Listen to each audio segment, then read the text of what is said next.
Hey guys, welcome back to my channel, and this is a reading vlog. I've got a bunch of books that I haven't read, basically staring at me, begging me to be read on my shelf. I've got nothing to do for a bunch of days, and I decided why not make a reading vlog out of all of these books that I read. And maybe they'll emotionally damage me, but it's worth it. Anyways, if you are a reader, grab your favorite book, or grab your current to read, grab your coffee, tea, grab a little snacky snack, and let's strap in and get right into this reading vlog. This ought to be fun.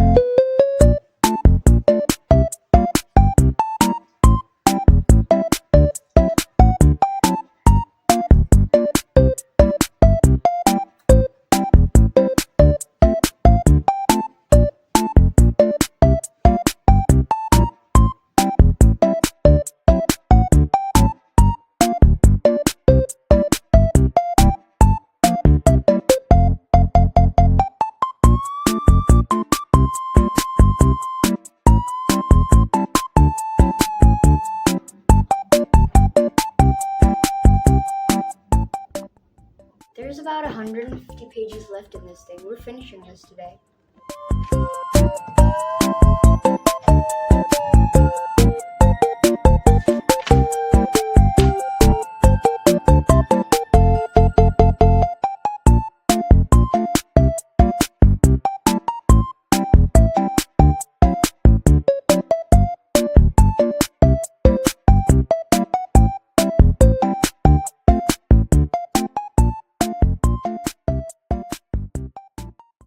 So, we are done with our first book of this reading vlog, Powerless. Okay, let me sum this up for you guys. For the first few pages of this book, I was thrown into a bunch of stuff. There were basically words like elites, mundane, ordinary, imperial, enforcer, and I wasn't sure where I was stepping at because that didn't make much sense. But as the story picked up, everything started clicking into place, and it was boom, a bullet train from there. Then we've got our two main characters, Mai and Peyton. This world is a world where there are basically three races, if I'm being exact. So it depends on what type of power they have. The highest race is the elite, the medium and low race is the mundanes, while there are ordinaries, which I'll come to that later. So the kingdom's name is Ilya. I don't know if I'm pronouncing that correct. A few thousand years ago, a plague hit Ilya, and it gave the elite more power, while the ordinaries were left remaining ordinaries. That's the basic description of the plague.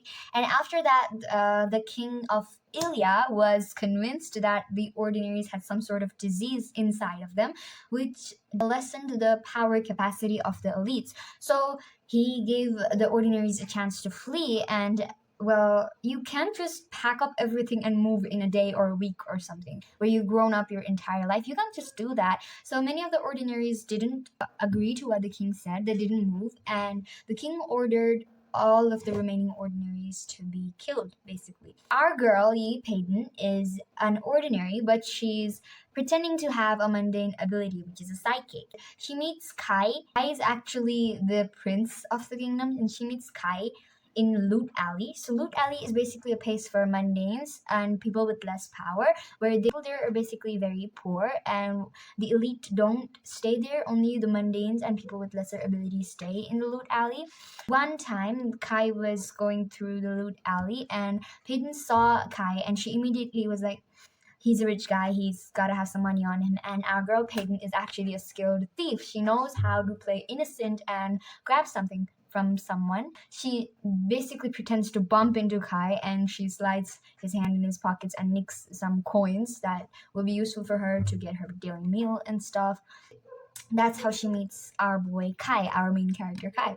After that, she apologizes, and she's also intrigued by him. He's intrigued by her. It ends there. But as she's going, a person with the ability Silencer comes and tries to attack Kai because he's the prince. We don't know who the Silencer is until later in the book and why he attacked the prince, but basically he attacks it. Because our girl Peyton is an ordinary, she doesn't have any ability, the silencer could not silence the ability. And our girl is actually a skilled fighter as well, so she fights with the silencer in hopes of protecting the prince, and stuff escalates from there. That's how the story is going. It has been left in a massive cliffhanger. This is a trilogy, and I'm very excited to read the 2 books. Now that this book is done, we are on to the next one.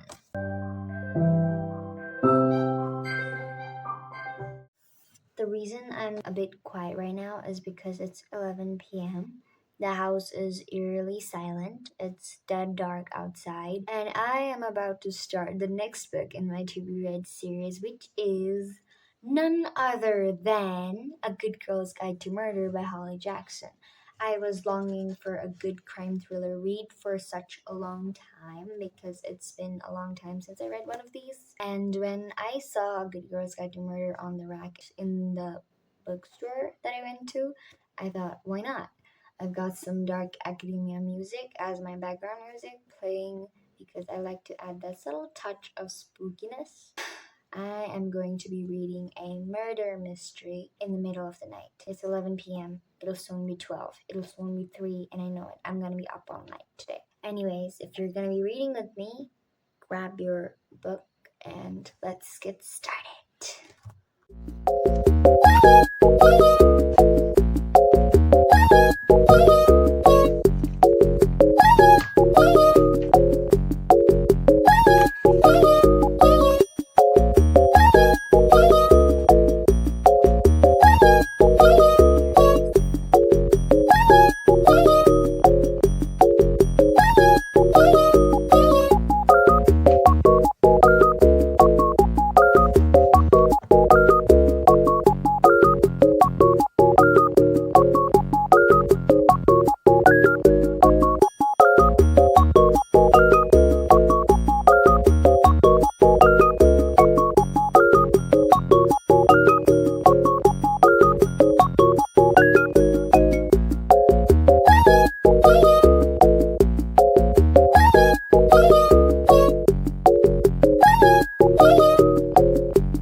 The next day, I'm a little more than halfway through A Good Girl's Guide to Murder, and let me tell you, I understand what the hype of this book was about. The plot is so good. This actually might be a 5-star read for me. This book is just so good. It's chef's kiss. I don't even know how to not spoil you guys, but I want to talk about this to somebody so bad, but unfortunately none of my friends have read this book, so I don't have anyone to talk about. So I'm just gonna rant about it a little bit. If I'm talking about who I suspect the murderer is, I'm leaning more towards Max Hastings or Howie, because Max had that picture of Andy, the dead girl. That picture, if you have read the book, you'll know what I'm talking about. But just keeping that picture in your home just because you found it on a school, that's not normal behavior. That's not something that somebody sane would do, in my opinion. And Howie just sort of panicked when Ravi and Pip asked him about the relationship between him and Andy. So I think one of those two might be the killer, but we'll see what happens. A Good Girl's Guide to Murder, shock me with the plot. Let's do this.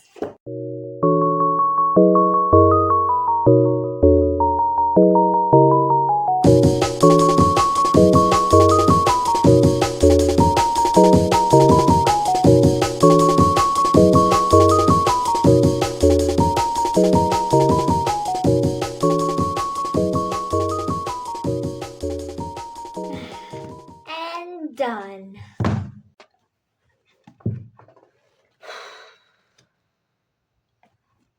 The emotional roller coaster this book has put me through is absolutely insane. I had my hopes up one time, thinking that I'd been guessing the killer correctly all this time, and all of a sudden, my hopes and dreams are crushed like a dried, crumbled up rose. You guys might want to skip to this part because there's gonna be some spoilers. Okay, who am I kidding? There's gonna be lots of spoilers, so if you haven't read the book and if you don't want to spoil yourself, please skip to this timeline right here. Anyways, let me begin. As everything started falling into place and Kipip was on the path of discovering who the murderer was, we find out that it was Naomi and Kara's dad, Elliot, who has been keeping Andy in the ceiling of his previous house, I think. And as Pip confronts Elliot, I'm like, oh, okay, cool. Their dad's the murderer and it's solved. But no, when she goes up to the ceiling and sees Andy, Pip discovers that the girl who Elliot has been taking care of for the past 5 years isn't Andy. She's a completely different blonde. She just has similarities to Andy. So Pip goes home, and a few times later, I don't know if it was days or weeks, I forgot, but after a few times, they had this murder board, and instead of joining a family firework, she started to connect the dots and try to figure out who Andy's killer was. Everybody else in her surrounding was telling her that after she reported Elliot to the police, Andy's case was opened once again and they're searching for Andy's killer, and she should probably let it go and throw the murder board, but she didn't, and she tried to connect the dots and somehow it ended up to Max Hastings. Once again, my hope was flaring up in the sky because I thought the killer was Max Hastings all this time. Turns out, he is not a murderer, but he is a rapist who raped Andy's sister, Becca, after drugging her drink on one of her parties. After that, we discover that the real killer of Andy is her own sister, Becca. See what I mean? I think you guys get how this book played with my feelings so much. It is absolutely insane. I'm still processing all of this. I'm still recovering from all of this. Now, I've heard that the last book in the series, As Good as Dead, is really traumatizing and it makes a lot of people cry. But nevertheless, this book was such an amazing read. Of course, this is a 5-star book.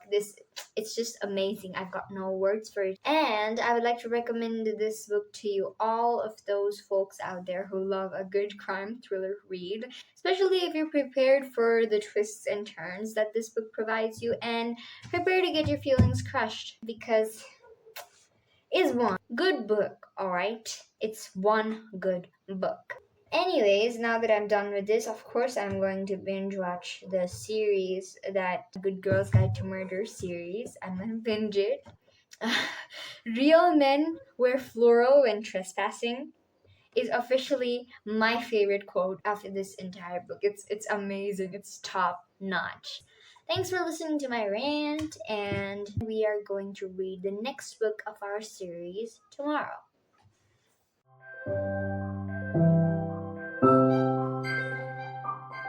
Good morning, people. New day, new book. My motto. And it's time to start a new book. The next book in this reading vlog is, drumrolls please, none other than The Burning Maze in the Trials of Apollo series. Now let me tell you how much I love this series. I love this series to the moons, to the stars, and back. So if you love a good Greek mythology, basically mythology-based fantasy, and if you want to dive into that world, then this is the best series for you, in my opinion. This is really easy to get into. It will hook you, it will grab onto your mind, and you will be reading so fast you won't even know the time passing by. I love this series so much. And now we are going to start The Burning Maze. Let's see what you got for me.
The dogs in my locality have officially gone crazy.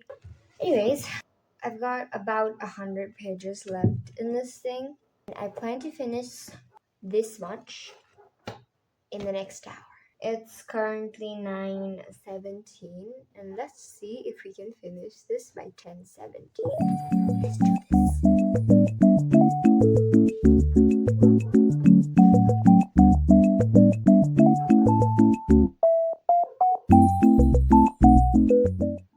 Oh, wait, hold up. Is Jason about to die?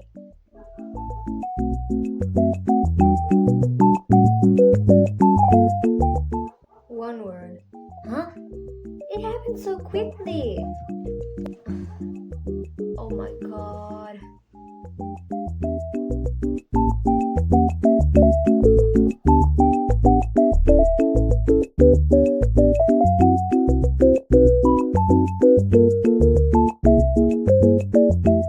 It's a race against time, guys. It's currently 10:13 and I've got like 10 pages left. Let's see if I can finish this book by 10:17.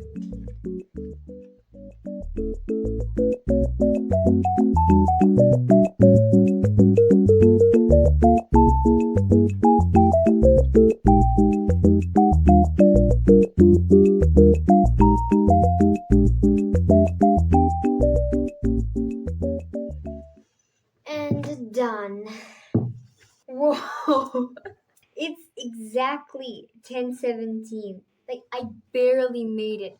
There was 10 seconds left to be 10:18, and I barely made it, but we finished the book until the deadline. If I was 10 seconds late to finishing this book, I wouldn't have made it, but we did, and I'm proud of it. Now that we're done with the book, of course, I'm going to rant about this to you guys, so be prepared for a little bit of spoilers, I guess. Anyways, the first thing I love about the Percy Jackson series, the Heroes of Olympus series, the Trials of Apollo series is how unhinged the books are. You could be wrenching your heart out thinking that your favorite character is gonna die, or, being in a lot of stress because of a situation, and then there's a subtle dialogue a character says or something somebody says that'll just make you laugh out loud in the middle of all that seriousness. It's just like a goofy pun. It could be anything, but it just lightens the mood. Let me give you an example. She summoned her usual eloquence. Hi. Piper's mouth curved in the ghost of a smile. I met these guys at the entrance to the maze. They were just charging in to find you. Said they heard your song. My song? Meg asked. The music, Grover yelped. It worked? We heard the call of nature, cried the lead direct. That had a different meaning for mortals, but I decided not to mention it. And the next thing is, spoiler alert, Jason is actually dead. Like, how? But the part that broke me the most was Piper's reaction after she found out that Jason was actually dead and she wouldn't see any more of him. Now, I don't know what'll happen in the fourth book. Maybe something will happen because I cannot believe Uncle Rick would be this cruel. Still, in this book, Jason is actually dead, and the part that broke me the most was how Piper reacted to his death. She just screamed, she was sobbing uncontrollably, and it was just heartbreaking to read, okay? The third thing that I would like to mention is the best conversations in this book so far, in my opinion, is the conversation between the Arrow of Dodona and Apollo. It's just so unhinged. The Arrow is basically spewing words in Shakespeare language, and one time Apollo slipped up and said killeth instead of kill. And that part just had me. That part got me. And it's just unhinged. I loved the conversation between that. Nevertheless, out of all the aspects, I think the Trials of Apollo series is an amazing series. This book was definitely a 4.5 stars read. It was amazing, really easy to get into. I could not even imagine how much I would have missed out if I hadn't bought this book on my book haul. Anyways, I will see you guys tomorrow.